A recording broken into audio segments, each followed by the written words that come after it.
Whenever people tell me their skincare routine just doesn't seem to be working, the first thing I ask about is their cleansing step, because I find people just do not cleanse properly. So today we're gonna talk about ways to get the most out of your cleanser.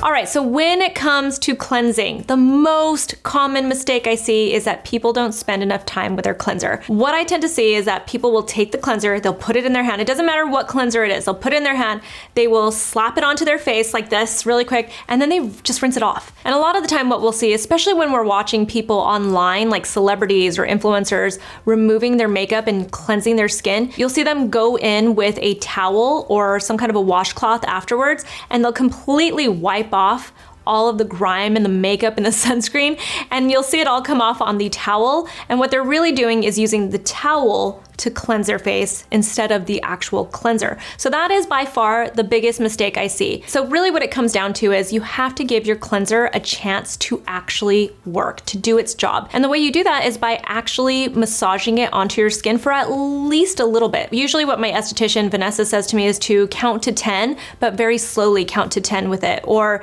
you know, I've heard people say they massage it on their skin for 30 seconds. We've even seen this 60-second rule from LA Beautyologist. It's all basically just everyone saying that you need to give your cleanser a chance to work. The only way it's gonna do that is if you use it for a period of time. It doesn't have to be a long period of time, but you have to actually give it a chance to work. If you're the kind of person that really can't spend that time, you just can't get yourself to do it, I get it. I'm that same way when it comes to brushing my teeth. If I use a regular toothbrush, I feel like I'm, you know, just like going really fast with it and not spending that full 2 minutes that you need to spend. So I like to use a Sonicare toothbrush that actually tells me when I am done. The way that you can do that with your cleanser is by using something like a facial cleansing brush. This is the PMD Clean Pro Silver, and I have recommended this for years. I've been a PMD ambassador for a very long time, and it's because I really like this, and whenever I recommend it to people, I hear such positive feedback from them. You can either add some cleanser to the top of the brush, or you can put the cleanser onto your skin and then go in with the actual brush. I always recommend having your skin a little bit damp while you're using this as a cleansing brush. This specifically has what they call sonic glow technology. It has 7,000 vibrations per minute, but it's very gentle on your skin, and that's one of the reasons why I love this one. Of all the cleansing brushes that have ever been out on the market, this one is by far my favorite. I also love that it's made out of silicone, which makes it very gentle on the skin. It's waterproof, it's easy to clean. It's also hypoallergenic and antibacterial, so it really just makes it a very nice brush to use and just easy to incorporate into your skincare routine. It also has a handle, which I personally find to be more convenient to use. So this is one of the ways that you can really spend that time cleansing your skin and actually enjoy the process.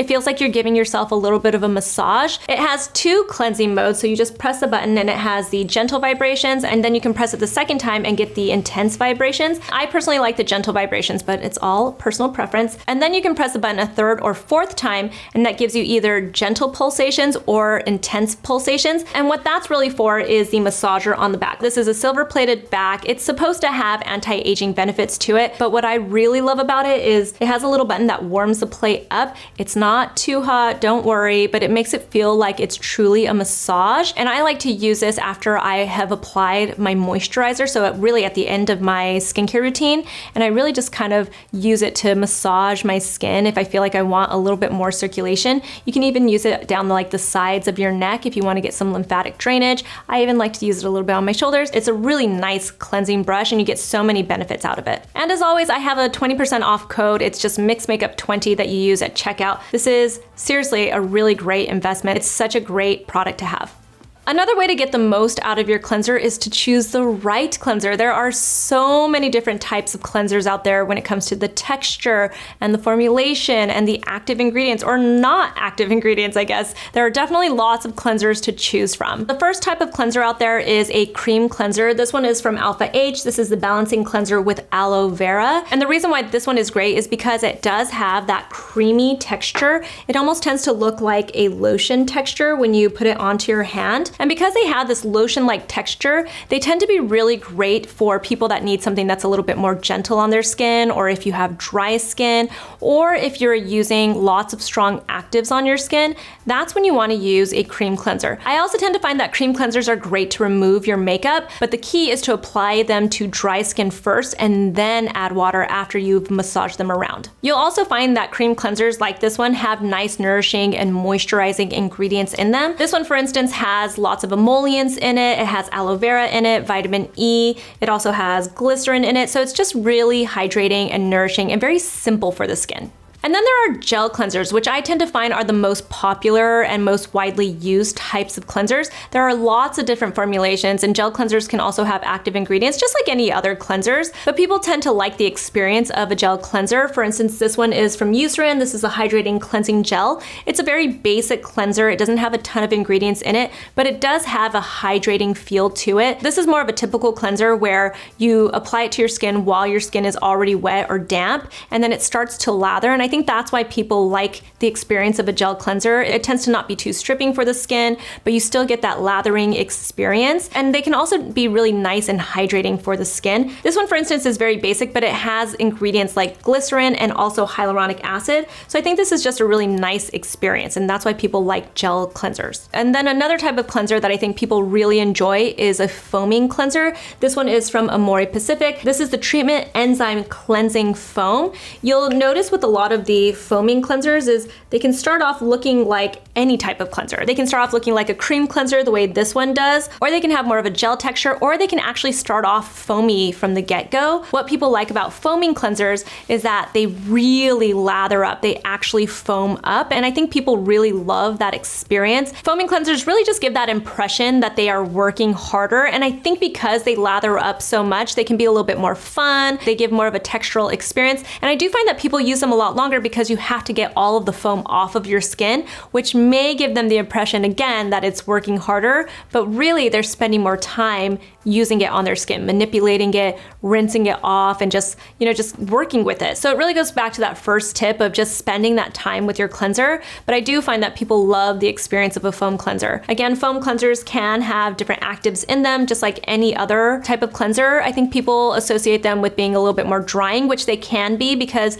back in the day especially, foaming cleansers used to use a lot more sulfates to get them to be that foamy. But what we've now found is that it really all comes down to the formulation and what surfactants are being used, but also what ingredients are being used to help maintain that balance and hydrate your skin and support your skin barrier.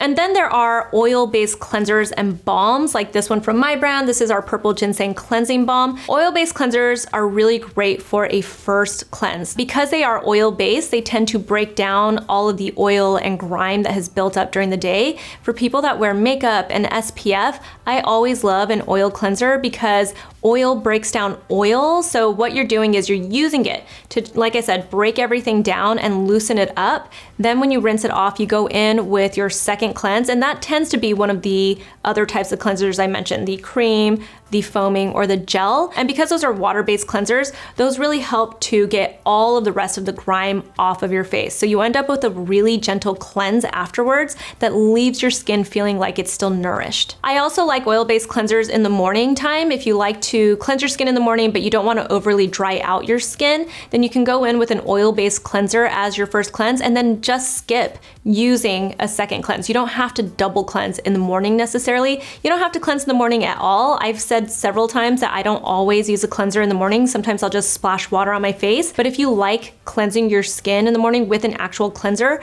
then an oil-based cleanser is a nice way to do that and also nourish your skin. And that actually leads into another tip of mine, and that is to ditch the makeup wipes because they don't really clean your skin. And if anything, they can be too harsh on your skin and really strip it. If you've ever used a makeup wipe, you'll know that you have to work really hard to get all of your makeup off. I actually think people work harder and longer to get their makeup off when they're using makeup wipes. You're tugging, your skin is irritated at the end of it, and you've probably used like 2 or 3 wipes in just one go. Instead, I always tell people I prefer a double cleanse. Again, you can use an oil-based cleanser to start. This one we formulated to be great for all skin types, including oily skin and people that are worried about clogged pores and breakouts, because we used purple ginseng, which helps to reduce that oil production over time. But it also has linoleic acid-rich oils in it, which are also great for people that have oily skin because it helps to nourish your skin and really support your skin barrier. So I always recommend starting with an oil-based cleanser, then going in with a second cleanse. That's usually one of the other types of cleansers. But you can also do a double cleanse using one type of cleanser. Like if you just love your one gel cleanser, use that for a double cleanse. Go in 2 times. That way you're still getting your cleanser to work hard for you. And I think that's the whole point, is to just make sure you're properly cleansing your skin. I prefer a double cleanse with an oil-based cleanser first and then a regular cleanser because to me, it's a little bit more gentle and a little bit more efficient. And I also like the feeling of having more nourished skin. But again, it's all up to you. I just think a double cleanse will change your skin game. It really will. Another way to get the most out of your cleanser is to use the right water temperature, and that is lukewarm water. So again, you're just looking for that water temperature that is just right. It's not too hot. If you use really, really hot water, which I know a lot of people love, they love that feeling of super hot water because it feels like it can be very soothing. I think a lot of people want that super clean feeling, which is not necessary, by the way. You don't want to actually be too clean feeling because that means you're stripping your skin, and stripping your skin is bad, but also really hot water can disrupt your skin barrier. And I talk about all the time, you do not want to ruin your skin barrier because that's going to lead to more skin problems. Even with acne, people deal with a lot of acne sometimes because they have a ruined skin barrier. So you really want to keep that intact and really be gentle with it. But you don't want to go with cold water, which I see people talk about all the time too. They're like, I wash with really ice cold water. You don't want to do that either. I understand the concept behind it. They're trying to, constrict their blood vessels and make their skin look like it's really tight, but you can do that in different ways and it's not in your cleanse. So instead you want to find that lukewarm water. You want it to be comfortable for your skin. You don't want it to be too hot. You don't want it to be too cold. You want it to be just right. And then the last way that you can make the most out of your cleansers is to use a cleanser that has active ingredients in it. A lot of people do not believe that cleansers can really be beneficial when they have actives, but they actually can be very beneficial to your skincare routine. It's called short contact therapy, and it's really just a gentle way to get in some really strong actives. And I'm talking more so about actives like your chemical exfoliants, like your salicylic acid, your glycolic acid, your lactic acid. You can find a lot of cleansers that have either one of these active ingredients or even a combination of these ingredients, and these are examples of them. This one, for instance, is by Revision Skincare. This is a brightening facial wash. This actually has a combination of AHAs, glycolic acid, and salicylic acid in it, so you're getting a brightening effect along with a pore unclogging effect. So this is a really nice, effective cleanser, and the way that you get the most out of it, again, is to leave it on your skin for a bit. So you want to massage it onto your skin for a little bit, and then after that, you actually want to leave it on for a couple of minutes before you rinse it off. Another one to try is from Caudalie. This is their Purifying Gel Cleanser. This one has salicylic acid in it. It also has a lot of other ingredients, but the main ingredient really is that salicylic acid. This one is great just to unclog your pores, to really just make your skin look like it's nice and smooth and clear. And it's also anti-inflammatory. So if you deal with a little bit of redness, but you also have clogged pores, this is a good one to try. And of course, I don't have a benzoyl peroxide cleanser with me right now, but that is also a great way to get the daily benefits of benzoyl peroxide, especially if you don't want the drying effects. But if you're dealing with acne, benzoyl peroxide cleansers are great. You can get them in 5% to use daily, or even as high as like 10% to use sporadically. So those are my tips to get the most out of your cleanser. Obviously there are more, so if you can think of any, please share them in the comments below because it's always helpful for everybody else. You can ask me questions too, and you can find me on Instagram. I'm at Susan Yara, and I'll talk to you guys soon.